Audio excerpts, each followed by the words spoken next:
Hi friends, welcome to our channel SS లైఫ్ఎల్. అందరూ ఎలా ఉన్నారండి? ఏం చేస్తున్నారు?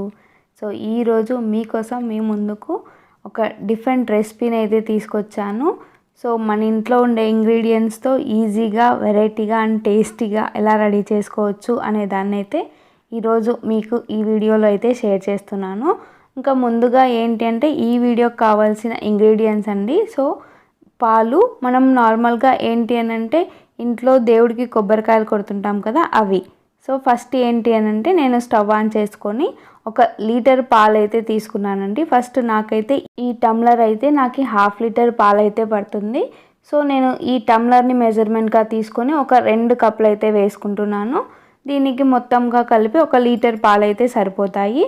ఇంకా పాలు ఏం చేస్తున్నాను అని అంటే సో మీడియం ఫ్లేమ్లో పెట్టి సన్నగా మరగనివ్వాలండి. సో అప్పుడే మనకి పాలు అనేవి చిక్కబడతాయి, అలాగే మన రెసిపీ కూడా పర్ఫెక్ట్గా వస్తుంది. ఇంకా మనం నార్మల్గా దేవుడికైతే కొబ్బరికాయలు కొడుతూ ఉంటాం కదండి. సో ఆ కొబ్బరికాయ కొట్టినప్పుడు ఇలాగ ఈ రెసిపీని అయితే చేసుకోండి, సూపర్ టేస్టీగా ఉంటుంది. పిల్లలు కూడా చాలా ఇష్టంగా తింటారు, అలాగే హెల్దీ రెసిపీ కూడా. ఇంకా నార్మల్గా ఏంటి అని అంటే మనం పిల్లలకి హెల్దీగా ప్రిపేర్ చేయాలి, హెల్దీగా ఫుడ్ పెట్టాలి అని చెప్పేసి అనుకుంటుంటాం కదా. ఇంకా కోకోనట్ని యూస్ చేసి డిఫరెంట్ రెసిపీస్ అయితే ట్రై చేసుకోవచ్చు. ఇంకా దీనికి ఏంటంటే నేను మొత్తం ఇలాగా కొబ్బరి గిన్నె మొత్తం వచ్చేలాగా అయితే తీసేసుకున్నాను. ఇంకా ఆ తర్వాత ఏంటంటే దీనికి కొద్దిగా నల్లగా ఉంటుంది కదా, దాన్ని అయితే ఇలాగా తీసేసుకున్నానండి. ఎందుకు అనంటే ఈ కొద్దిగా కలర్ వేరే ఉంటుంది కదండి. సో మన రెసిపీలోకి వేస్తే కొంచెం కలర్ అనేది డిఫరెంట్గా వస్తుంది, చూడడానికి అంతగా లుక్ బాగుండదు అని చెప్పేసి నేనైతే దాన్ని తీసేసుకొని ఇలాగా చిన్న చిన్న పీసెస్ లాగా అయితే కట్ చేసేసుకుంటున్నాను. ఇంకా ఏంటి అని అంటే మనం మిక్సీ జార్లోకి ఎంత చిన్నగా కావాలంటే అంత చిన్నగా కట్ అవుతుంది కాబట్టి నేనైతే ఇక్కడ గ్రైండ్ చేసుకుంటున్నాను. లేదు మీకు చిన్నగా తురుముకునేకి అవకాశం ఉంది అని అంటే సో దాంతో తురిమేసుకోండి, మీకు సరిపోతుంది. ఇక్కడ చూడండి, పాలనైతే మధ్య మధ్యలో మీగడ కట్టకుండా అలాగే అడుగు అంటకుండా కలుపుకుంటూ ఉండాలి. అప్పుడే మనకి రెసిపీ అనేది పర్ఫెక్ట్గా వస్తుంది. మీగడ కట్టినా లేకపోతే అడుగంటినా మనకి టేస్ట్ అయితే చెడిపోతుంది, దాన్ని అయితే గుర్తుంచుకోండి. ఇంకా పాలైతే నేను లీటర్ పోసుకున్నాను కదా, సో అవి 1/2 లీటర్ అయ్యేంత వరకు మరిగించుకున్న తర్వాత నేనైతే ఇక్కడ మిక్సీ పట్టుకున్నాను కదా కొబ్బరిని, సో ఆ పచ్చి కొబ్బరిని కూడా ఇందులోనే వేసేసుకొని మొత్తం ఉండలు లేకుండా ఉండేటట్టు కలుపుకుంటూ ఉన్నాను. ఇలాగా ఒక 5 మినిట్స్ సిమ్లో మీడియం ఫ్లేమ్లో పెట్టుకుంటూ మనం కలుపుకుంటూ ఉండాలి. వన్స్ అక్కడ కలుపుకుంటూ ఉండి నేనైతే ఇక్కడ బెల్లంని అయితే తీసుకొని సన్నగా తురుముకుంటున్నానండి. సో ఉండగా వేస్తే మనకి కరగదు కదా, టైం అనేది ఎక్కువగా పడుతుంది కాబట్టి నేనైతే ఇక్కడ సన్నగా తురుముకున్నాను. ఏ కప్పుతో అయితే కొబ్బరిని తీసుకున్నాను, పచ్చి కొబ్బరిని, సో అదే కప్పుతో మెజర్మెంట్ లాగా బెల్లంని అయితే వేసుకుంటూ ఉన్నాను అనమాట.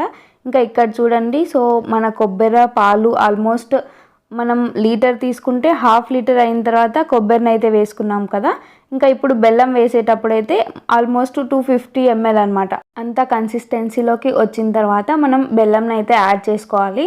ఇంకా ముందుగానే యాడ్ చేసుకుంటే మనకి బెల్లం పాకంలాగా వచ్చేస్తుంది కదా, సో మనకి కొబ్బరి పాలు అనేవి పర్ఫెక్ట్గా కుక్ అవ్వవు. అందుకోసమే నేను చెప్పిన విధంగా కన్సిస్టెన్సీలోకి వచ్చిన తర్వాత బెల్లంని యాడ్ చేసుకొని మొత్తం బాగా మిక్స్ అయ్యేలాగా గరిటెతో కలుపుకుంటూ ఉండాలి. అలాగే మధ్య మధ్యలో అడుగు అంటకుండా చూసుకోవాలండి, మాడిపోతే మనకి టేస్ట్ అనేది చేంజ్ అయిపోతుంది. సో అలాగైతే చేసుకుంటూ ఉన్నాను. ఇంకా మన రెసిపీ కూడా ఇక్కడ దగ్గరకు అవుతుంది, అలాగే గట్టిపడిపోతుంది కదా. సో ఈ కన్సిస్టెన్సీలోకి వచ్చిన తర్వాత ఇందులో యాడ్ చేయవలసిన మెయిన్ ఇంగ్రీడియంట్ ఏంటి అని అంటే నేనైతే ఇక్కడ పాలపొడి ఉంది నా దగ్గర కాబట్టి నేను పాలపొడిని అయితే యూజ్ చేస్తున్నాను. సో మీకు పాలపొడి లేదు, ఇంట్లో అవైలబుల్గా లేదు అని అన్నప్పుడు మన ఇంట్లో పాలు ఎలాగో కాస్తూ ఉంటాం కదండి. సో పాలు కాచినప్పుడు మనం నెయ్యి చేసుకోవడానికి అని చెప్పేసి మీగడ తీసి పెడుతుంటాం కదా. సో ఆ మీగడని ఒక 2 నుంచి 3 టేబుల్ స్పూన్స్ ఇందులోకి యాడ్ చేసుకుంటే టేస్ట్ అనేది సూపర్గా వస్తుందండి. ఈ రెసిపీకి మెయిన్గా యాడ్ చేయవలసిన ఇంగ్రీడియంట్ ఏంటి అని అంటే ఈ పాల పొడి అండి. సో లేదు అంటే పాల మీగడ. సో దీన్ని యాడ్ చేయడం వల్ల మన పాలక్ బర్ఫీ అనేది చాలా టేస్టీగా వస్తుంది, అలాగే సూపర్గా ఉంటుంది.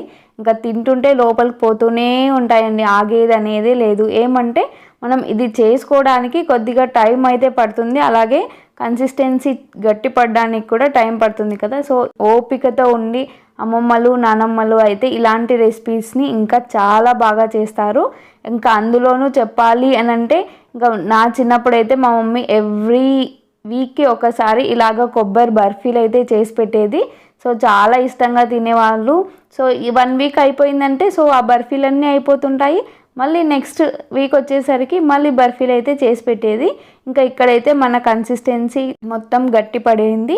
ఇంకా ఇప్పుడు ఏంటి అని అంటే ఒక ప్లేట్లోకి నెయ్యి కానీ ఆయిల్ కానీ లేకపోతే బటర్ కానీ అప్లై చేసుకోవచ్చు.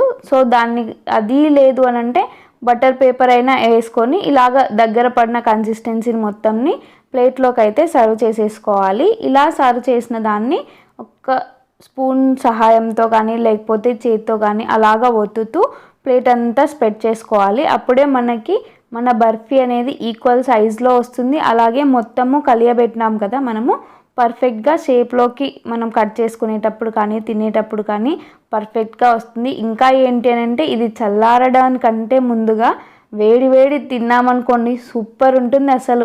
ఆ వేడి వేడి దాంట్లోనే ఇంట్లో ఒక 2-3 ఉన్నారనుకోండి, సో మొత్తం రెసిపీ ఆ పూటకి ఖతం అయిపోతుంది అనమాట. ఇలాంటి హెల్దీ అండ్ టేస్టీ రెసిపీస్ మనం అప్పుడప్పుడు చేసుకుంటుంటూ ఉంటే మనకి ఒక డిఫరెంట్ రెసిపీని చేసినట్టు ఉంటుంది, అలాగే డిఫరెంట్ టేస్ట్ని కూడా చేసినట్టు అనిపిస్తుంది కదా. ఇంకా ఎలాగో మనము వీక్లీ వన్స్ అలాగా దేవుడికి కొబ్బరికాయ అయితే కొట్టుకుంటూ ఉంటాం కదా.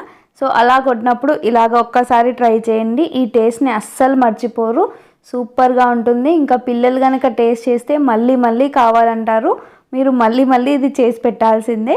ఇంకా ఇక్కడైతే నేను మొత్తం ప్లేట్లోకి అయితే సర్వ్ చేసేసుకున్నాను కదా. సో కొద్దిగా గట్టి పడిన తర్వాత నైఫ్ని తీసుకొని ఇలాగా నేను బర్ఫీని అయితే షేప్ చేసేసుకుంటున్నాను. ఇక్కడ నేనైతే డైమండ్ షేప్లో అయితే చేసేసుకుంటున్నాను. లేదు మీరు ఇంకా వేరే షేప్ అని అనుకున్న లడ్డు లాగా అయినా చుట్టుకోవచ్చు, లేదా స్క్వైర్ షేప్లో అయినా కూడా కట్ చేసేసుకోవచ్చు. ఇలా చేసుకున్న తర్వాత కొద్దిగా వీటిని ఆరనిచ్చి మనం బర్ఫీలాగా స్వీట్స్ లాగా తీసేసుకున్నామనుకో ఈజీగా తినేయచ్చు, అలాగే చిటికలో అయిపోతాయి. అలా తింటుంటే ఇలా అయిపోతున్నాయండి. సో ఇలాంటి మంచి మంచి రెసిపీస్ అయితే నా ఛానల్లో చాలా ఉన్నాయి. ఈ రెసిపీని కూడా తప్పకుండా ట్రై చేయండి, ఎలా వచ్చిందో నాకైతే కామెంట్ చేయండి. ఇంకా ఈ వీడియో నచ్చితే మీరు లైక్ చేయండి, అలాగే మీ ఫ్రెండ్స్ అండ్ ఫ్యామిలీ మెంబర్స్తో షేర్ చేసేసుకోండి. నా ఛానల్ని అయితే సబ్స్క్రైబ్ చేయండి. Thank you for the watching. Bye friends.